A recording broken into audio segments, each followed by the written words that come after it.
Bareng Noba di sini. Kali ini Noba akan melanjutkan part sebelumnya dari film Donghua Battle Through the Heaven. Noba mengingatkan sekali lagi ya bahwa konten ini full spoiler. Tanpa lama-lama lagi, yuk kita masuk ke isi ceritanya. Melanjutkan dari cerita sebelumnya. Dia juga avatarmu. Berapa banyak avatar yang kamu miliki? Aku telah mendengar bahwa ada seseorang memiliki kekuatan untuk merebut tubuh dan dapat menjadikannya sebagai avatar. Tetapi ini adalah pertama kalinya sejak zaman kuno aku melihat satu orang bisa memiliki banyak avatar. Sungguh tidak dapat dipercaya, ucap Lin Bingyun. Menyadari bahwa itu avatar Xiaoyan, kewaspadaannya perlahan menghilang dan dia menghela nafas lega. Tapi pada saat ini avatar Taisu tiba-tiba berbalik untuk melihat tubuh asli Xiaoyan. Langkah ini juga membuat Xiaoyan langsung terkejut. Itu karena avatar Taisu melakukannya sendiri. Artinya gerakan menoleh untuk melihat Xiaoyan dibuat oleh avatar Taisu sendiri. Xiaoyan tidak berani lalai. Dia segera menggunakan pikirannya untuk menempatkan avatar Taisu ke dalam peti mati di pagoda emas. Xiaoyan menarik napas dingin. Hanya dalam waktu kurang dari setengah batang dupa, avatar Taisu benar-benar menghasilkan kehendaknya sendiri. Ini bukan pertama kalinya Xiaoyan mengalami situasi macam ini. Perlawanan semacam itu juga muncul pada avatar Yuanzhen sebelumnya. Hal itu terjadi karena kekuatan avatar yang terlalu kuat, sementara tubuh asli masih lemah. Jika mereka tidak disegel dalam 9 peti mati tepat waktu, maka kehendaknya akan menggantikan Xiaoyan. Dan Xiaoyan akan benar-benar kehilangan kendali atas avatarnya.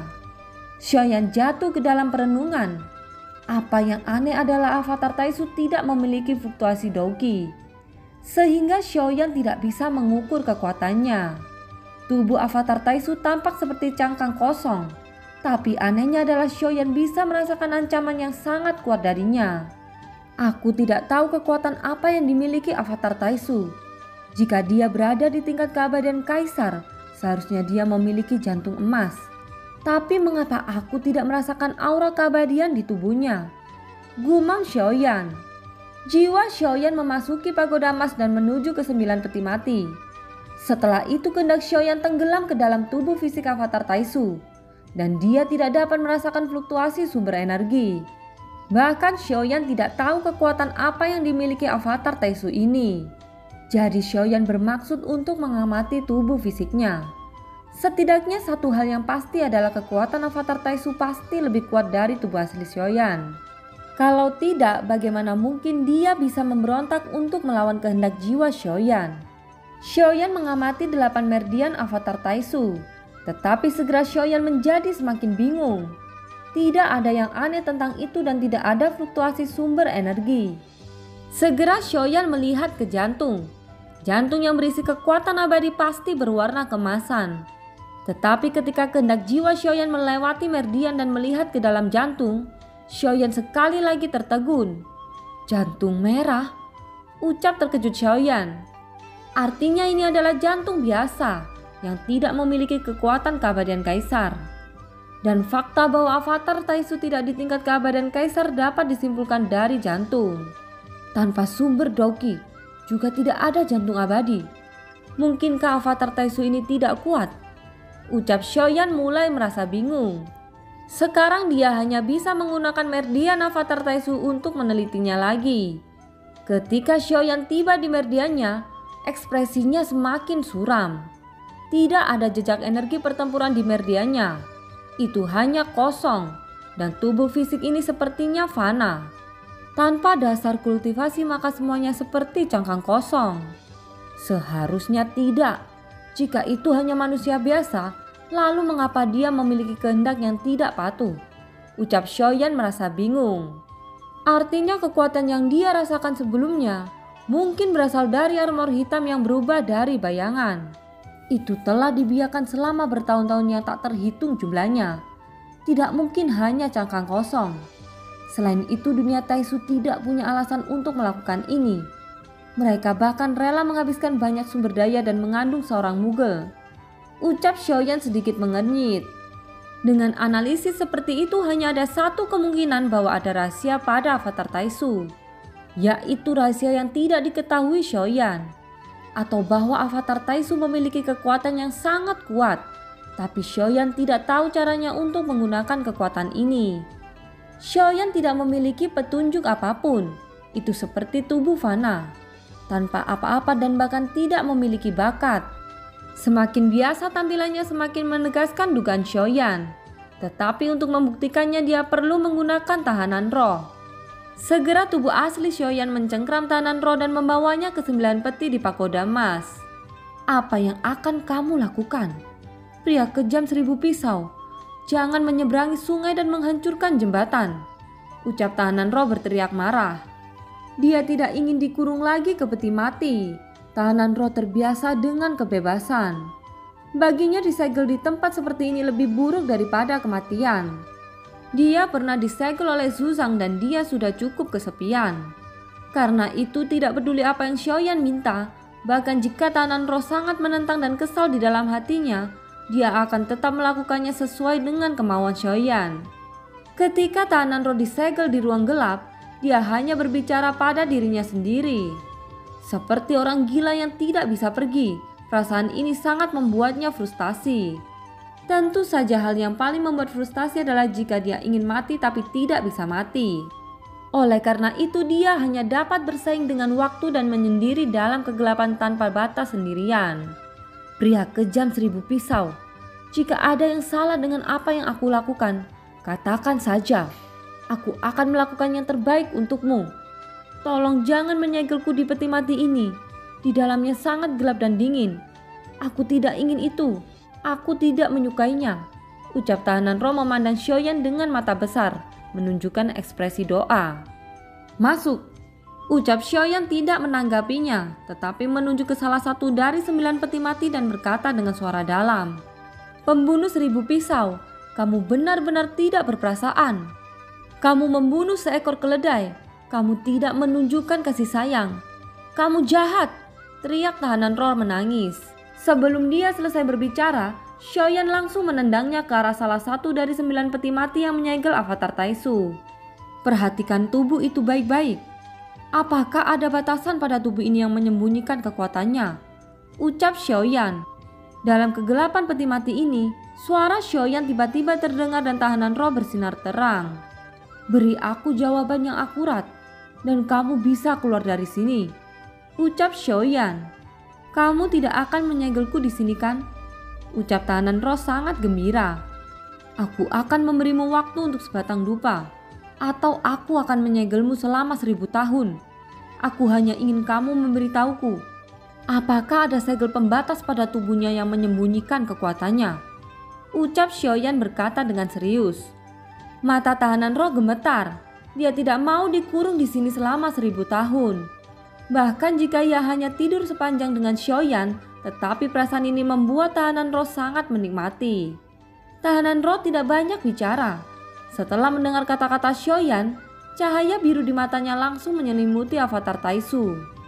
Dan setelah beberapa tarikan napas, tahanan roh membuka mulutnya. Apa ini?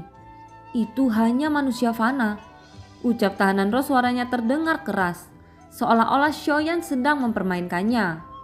Kamu harus mendeteksinya secara teliti. Apakah kamu yakin dia hanya manusia biasa? Ucap Xiaoyan mengerutkan keningnya. Tahanan roh hanya bisa meledak menjadi cahaya biru lagi, mendeteksi dari atas ke bawah pada avatar Taisu. Setelah memeriksanya lagi dengan hati-hati, kali ini dia ragu-ragu dan tidak segera menjawab Xiaoyan. Apakah kamu menemukan sesuatu? Tanya Xiaoyan. Tahanan roh berhenti sejenak sebelum berkata dengan nada serius. Dia adalah manusia fana, manusia yang sangat biasa. Aku yakin, ucap tahanan roh. Xiaoyan tidak terus berbicara lebih banyak, tetapi mengirim tahanan roh keluar dari 9 peti mati. Meskipun tahanan roh mengkonfirmasi lebih lanjut, tapi Xiaoyan masih tidak bisa percaya bahwa itu hanya tubuh fana. Jika Xiaoyan ingin mengetahui jawaban pasti atas pertanyaan semacam ini, dia hanya dapat bertanya pada satu orang, yaitu Zanlao. Identitas Zanlao adalah kehendak dari dunia sensi. Dia merupakan bagian dari dunia sensi. Zanlao seharusnya tahu masalah ini. San tua, tubuh fisik ini berasal dari dunia Taisu. Apakah kamu tahu sesuatu tentang itu? Tanya Xiaoyan. Saat suara itu keluar, sosok Zanlao perlahan memadat. Zanlao mengangguk. Dia menjawab Xiaoyan dan kemudian memberitahu kalimat yang sangat luar biasa. Ya, tubuh yang kamu rebut merupakan 1086 yang dikirim di dunia sensi, ucap Zanlao. Hah? Itu artinya dunia Taisu telah mengirim sensi dengan 100.000 tubuh seperti ini, ucap terkejut Xiaoyan. Zanlao mengangguk lagi. Detik berikutnya Xiaoyan kembali bertanya. Jadi tubuh ini sama sekali bukan tubuh fana, ucap Xiaoyan. Ya, semakin lama waktu dibiarkan, semakin kuat kekuatannya, ucap Zanlao. Lalu kenapa tubuh ini sepertinya sangat lemah dan tampaknya tidak memiliki kekuatan sama sekali? Mungkinkah seperti dugaanku bahwa kekuatannya berasal dari armor besi hitam aneh itu, ucap Xiaoyan. Tubuh yang telah kamu peroleh seharusnya diketahui oleh petinggi Taisu dan itu terkunci. Beruntung bahwa kamu mengirimnya ke 9 peti mati tepat waktu untuk disegel, ucap Zanlao melanjutkan. Apa? Aku jelas-jelas sudah memutuskan hubungan jiwanya. Jadi bagaimana mungkin dapat ditemukan? Ucap Xiaoyan mengerutkan kening. Armor besi hitam aneh ini disebut armor dewa palsu. Kamu telah mengambil tubuhnya, tetapi kamu tidak bisa mengendalikan armor dewa palsu ini. Dunia Taisu juga takut orang yang akan dikirimnya akan membelot. Meskipun armor dewa palsu memiliki kekuatan yang kuat, itu juga merupakan senjata bagi petinggi Taisu untuk mengendalikan semua orang, ucap Zanlao menjelaskan. Armor dewa palsu. Kalau begitu bisakah armor dewa palsu ini dihancurkan? Tanya Xiaoyan. Aku tidak tahu persis bagaimana itu, tetapi kamu dapat mencobanya di sini dengan kekuatanmu, ucap Zanlao. Setelah itu Xiaoyan melihat avatar Taisu yang disegel di salah satu dari 9 peti mati. Kemudian Xiaoyan melepaskan avatar Taisu dari peti mati dan mengendalikannya untuk mengelurkan tangannya, mencoba merobek armor dewa palsu secara langsung. Tapi armor dewa itu seperti tumbuh di tubuh avatar Taisu, dan itu tidak dapat diguncang meskipun menggunakan semua kekuatannya. Melihat ini Xiaoyan sedikit mengernyit, namun dia tidak memilih untuk menyerah. Menurut apa yang dikatakan Zanlao, armor dewa palsu adalah metode dunia Taisu untuk memantau. Jelas hal semacam ini akan menyebabkan bahaya yang tersembunyi bagi Xiaoyan. Jadi Xiaoyan akan menghancurkannya terlepas dari segalanya. Detik berikutnya Xiaoyan memutar kepalanya dan melihat avatar Yuan Shen yang disegel di 9 peti mati. Mengikuti pemikiran Xiaoyan, avatar Yuan Shen juga dilepaskan bersama. Setelah avatar Yuan Shen melangkah maju, dia mengulurkan tangannya ke arah armor dewa pada tubuh avatar Taisu. Kekuatan avatar Taisu sendiri mungkin tidak cukup untuk merobek armor dewa palsu. Tapi untuk avatar Yuan Shen yang memiliki keunggulan mutlak dalam hal fisik, diperkirakan kekuatannya dapat langsung merobek avatar Taisu menjadi 2. Avatar Yuan Shen memegang armor dewa palsu dengan kedua lengannya. Dan ketika Xiaoyan menggertakkan giginya, dia langsung merobek armor itu dengan paksa. Armor dewa yang awalnya tak tergoyahkan, tiba-tiba menunjukkan tanda-tanda retak di bawah kekuatan kuat dari avatar Yuan Shen. Tapi pada saat ini Xiaoyan tiba-tiba berhenti. Itu karena Xiaoyan merasa bahwa selain armor dewa palsu yang robek, daging dan darah dari avatar Taisu tampaknya ikut robek. Itu terkoyak bersama dengan armornya. Ini benar-benar terhubung dan tampaknya itu menjadi hubungan simbiosis. Gumam Xiaoyan segera mengeluarkan ramuan pemulihan, lalu memberikannya kepada avatar Taisu untuk ditelan. Zanlao sepertinya sudah menebaknya sejak lama dan dia tidak menunjukkan ekspresi apapun. Kekuatan tubuh ini diblokir oleh armor dewa palsu, jadi kamu hanya bisa melihatnya sebagai tubuh fana. Dan semua kekuatannya ada pada armor dewa palsu. Jika belenggu itu dilepaskan, maka tubuh itu dapat langsung dipromosikan ke tingkat keabadian, ucap Zanlao. Dunia Taisu juga pintar.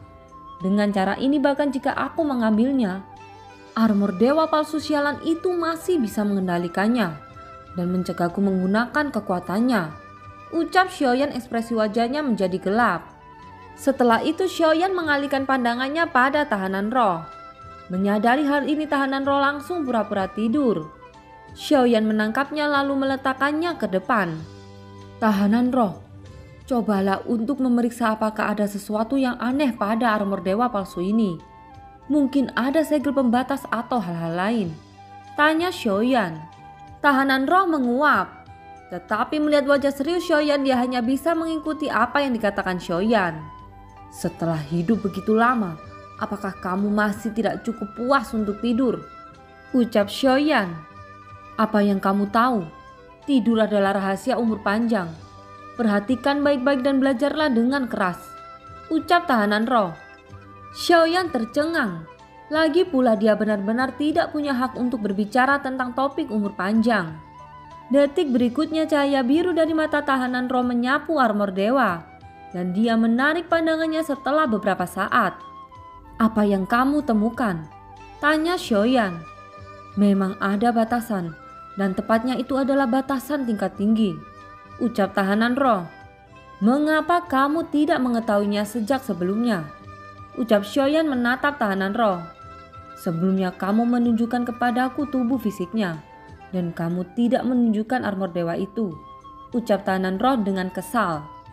Mendengar jawaban itu, Xiaoyan menampar dahinya dan hanya bisa tersenyum tak berdaya. Baiklah, bisakah batasan ini dipecahkan? Tanya Xiaoyan. Bukan tidak mungkin, hanya saja sangat merepotkan.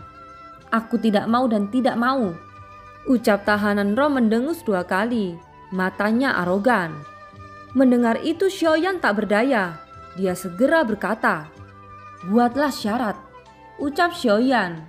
Meskipun Xiaoyan terbiasa menindas tahanan roh, tapi dia harus lembut terlebih dahulu. Tuan kejam 1000 pisau, aku tidak punya permintaan ataupun keinginan, tapi sekarang aku telah datang ke dunia Xuanyin. Aku memiliki sedikit penyesalan yang aku ingin selesaikan, jadi aku minta untuk pergi sendiri, ucap tahanan roh. Kamu serius ingin pergi sendiri? Tanya Xiaoyan.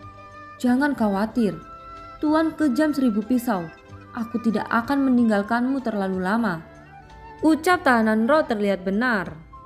Xiaoyan mengangguk dan menyetujuinya.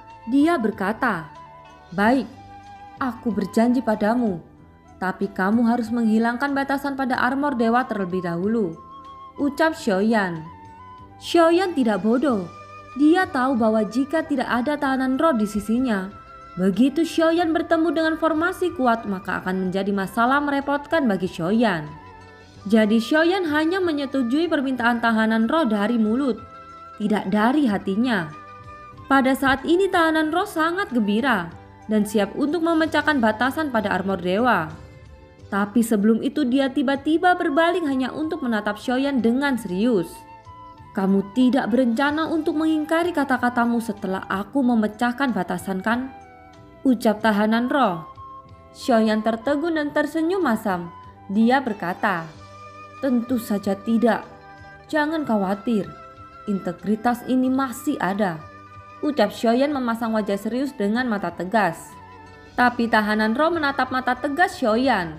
Semakin tegas wajah Xiaoyan, semakin aneh perasaan tahanan roh. Kamu harus percaya padaku. Setelah mengikutiku begitu lama, apakah kamu tidak tahu siapa aku? Ucap Xiaoyan. Tahu terlalu jelas. Itu sebabnya aku tidak mempercayaimu. Ini adalah janji.